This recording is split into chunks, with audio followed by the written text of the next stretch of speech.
you look behind me, you see an unplanted field.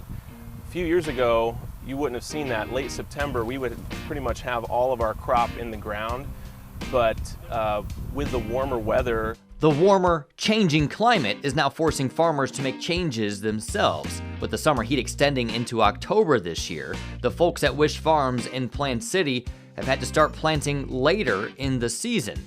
They say that if they had planted like business as usual, there would have been an impact to yield because the plants go vegetative and produce less fruit.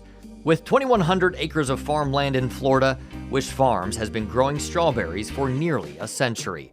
The last 6 years in Plant City, however, have all been in the top 10 hottest Septembers on record, dating back to 1842. In fact, the average date of the first time temperatures dropped to 65 degrees or cooler has moved from September 15th in 1903 to October 10th, 25 days later, ultimately requiring farmers to delay when they're able to get their crop in the ground. The plants need a certain amount of chill hours on them, and if they get shocked with heat, that will be really bad for the plant. Flower and fruit production starts in November and continues into April or May, and good strawberry development, not surprisingly, is dependent on good weather. Berries like cool nights and warmer days, so nights in the 50s and 60s, and then weather and during the day about 75 is just perfect. With climate change, however, the number of days when temperatures climb above 75 degrees during this delicate growing season has increased an average of 34 days since 1903. And that's part of the reason why we run water as well, to keep them cool.